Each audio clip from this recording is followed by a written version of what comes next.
اب ایک اعتراض میں یہاں پیش کر دیتا ہوں کہ پھر ایسے اعتراض کرتے ہیں لوگ جب ہم کہتے ہیں بھائی ہم ہی اہل سنت، ہم ہی جنتی، ہمارا ہی عقیدہ صحیح، ہم ہیں جو صحابہ کو مانتے ہیں، ہم ہیں جو اہل بیت کو مانتے ہیں، ہم ہیں جو نبی اور اللہ کو کما حق کو مانتے ہیں، اس لیے ہم اہل سنت اور ہم جنتی. تو کہتے ہیں جناب یہ کیا بات ہوئی، بس ایک آپ ہی صحیح باقی سب غلط. یہ جملے ہوتے ہیں نا، سنے ہوں گے نا، بس تم ہی صحیح ہو، جنت کا ٹھیکہ لے کے رکھے ہو آپ لوگوں نے، بس ہم ہی جنت میں جائیں گے. میں کہتا ہوں آپ کے جملوں نے گواہی دے دی کہ ہم ہی صحیح ہے. تو آپ کا جملہ یہ بالکل صحیح ہے. اور عربی کا ایک مقولہ ہے کہ الحق ما شہید بہ الاعداء، حق وہ جس کی گواہی دشمن بھی دے. تو آپ ہی کی گواہی سے ثابت ہو گیا کہ ہم حق ہیں. اور دیکھیں میں ایک چھوٹی سی مثال میں سمجھا دیتا ہوں، ورنہ اس پہ حدیثیں بھی سنائی جا سکتی ہے کہ ہم کیسے صحیح ہیں. ذرا آپ پچھلی قوموں کا جائزہ لیجئے، یہودیوں کو لیں آپ. یہودی حضرت موسیٰ علیہ السلام کو مانتے اور حضرت عیسیٰ کا انکار کرتے ہیں. موسیٰ علیہ السلام کو وہ مانتے ہیں، انکار کس کا کرتے ہیں؟ عیسیٰ علیہ السلام کا. پھر عیسائیوں کو لے لیں آپ، عیسائی عیسیٰ علیہ السلام کو مانتے ہیں، موسیٰ علیہ السلام کو بھی مانتے ہیں، لیکن رسول اللہ کا انکار کرتے ہیں. اور اللہ فرماتا ہے کہ حقیقی جنتی کون ہے؟ جو سارے نبیوں کو مانے، میرے محبوب کو مانے اور اس کے بعد سارے انبیاء کو مانے. تو اب اسی طرح یہ مثال تھی. اب ذرا فرقوں کو آپ دیکھ لیجئے، خارجی فرقہ اور نازبی فرقہ. یہ صحابہ کو مانتا ہے اور اہل بیت کا انکار کرتا ہے، اہل بیت سے دشمنی رکھتا ہے. رافضی اور شیعہ فرقے کو دیکھ لیں، یہ اہل بیت کو مانتا ہے تو صحابہ کو چھوڑتا ہے. اور اس کے بعد پھر آپ وہابی اور دیوبندیوں کو لے لیں تو یہ صحابہ کو مانتے ہیں اور کچھ حد تک بیچارے اہل بیت کو مان لیتے ہیں. کچھ حد تک کہاں تک؟ بس وہ جہاں تک محبت کی بات ہے. اور جیسے ابا یزید کا معاملہ آ جاتا تو وہاں پہ وہ اہل بیت کو بھی چھوڑ دیتے، کہتے نہیں اب یزید ابا جان کو دیکھنا ہے ہمیں، تو اہل بیت کو بھی چھوڑ دیا وہاں انہوں نے. تو وہاں بھی کچھ حد تک مان لیتے ہیں. چلو مان لیا کہ اہل بیت کو بھی مان لیتے ہیں، وہ صحابہ کو بھی مان لیتے ہیں، مگر اولیاء اور ائمہ کو چھوڑ دیتے ہیں. تو ہر فرقے نے کچھ لیا کچھ چھوڑا. اور ہم کیا ہیں؟ ہم سب کو مانتے، کسی کو ہم نے نہیں چھوڑا. ہم اللہ کو بھی مانتے، رسول کو بھی مانتے، صحابہ کو بھی مانتے، اہل بیت کو بھی مانتے، ائمہ کو بھی مانتے، ازواج محترات کو بھی مانتے ہیں، ہم اولیاء کو بھی مانتے ہیں، مجتہدین کو بھی مانتے ہیں، علماء کو بھی مانتے ہیں، سب کو مانتے ہیں. ہم نے کسی کو نہیں چھوڑا. اور اسی کو اعلیٰ حضرت نے کہا جب ہم نے کسی کو نہیں چھوڑا تو ایک میرا ہی رحمت پہ دعویٰ نہیں، شاہ کی ساری امت پہ لاکھوں سلام. حاصل امت تو ہم ہیں کہ جہاں سب شامل ہے، سب کا اجماع ہے. پھر ایک اعتراض یہ بھی ہوتا ہے صاحب کہ اگر تم اتنے سچے ہو اور جب تم حق پر ہو، بھائی اتنے حق کا دعویٰ کرتے اور الحمدللہ ایسے دعویٰ کرتے ہیں کہ ہم کہتے ہیں بھائی ہم جنت میں جائیں گے، اور وہابی سے بولو کیا جی اس بارے میں آپ کا کیا خیال ہے؟ وہ تو اب اللہ ہی جانتا ہے، واللہ عالم. لیکن ہمارے یہاں کے گناہگار بھی سنی ہوتا ہے نا، سب لوگ کیوں میاں گناہ کرتے ہو؟ ارے بھائی چھوڑ یار، میرے گناہ کو مت دیکھ، رسول اللہ کا امتی حضور بخشوا لیں گے، جنت میں ہی جاؤں گا. یعنی اس کو جنت میں جانے کا یقین ہے. یہ ابھی ڈاماڈول چل رہے ہیں یہاں پر، تو ان کو خود اللہ پہ بدگمانی ہے، اللہ پر ان کو جو ہے بھروسہ نہیں ہے، اللہ پر ان کا اعتقاد درست نہیں ہے. لیکن اہل سنت کا ایک گناہگار بھی اگر ہو تو وہ اللہ پہ یقین رکھتا ہے کہ اللہ تعالیٰ بخش ہی دے گا.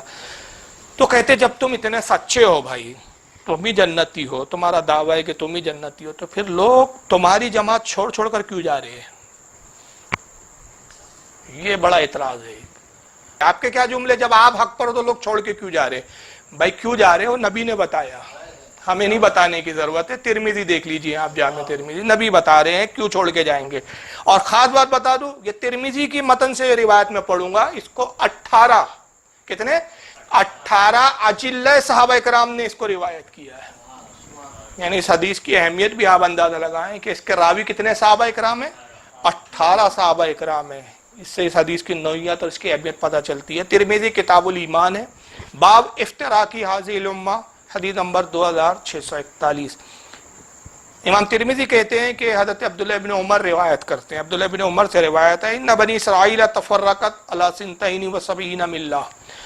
کہتے ہیں کہ اللہ کے نبی صلی اللہ تعالی وسلم نے ارشاد فرمایا کہ بے شک قوم بنی اسرائیل جو ہے وہ اختلاف کی وجہ سے 72 فرقوں میں بٹ گئے.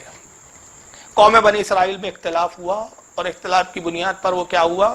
72 فرقوں میں بٹ گئے. وَتَفْتَرِقُ أُمَّتِي عَلَى 30 و70 مِلَّةٍ، اور میری امت میں بھی اختلاف ہوں گا تو میری امت 73 فرقوں میں بٹ جائیں گی. میری امت میں کتنے فرقے ہوں گے؟ 73. كُلُّهُمْ فِي النَّارِ،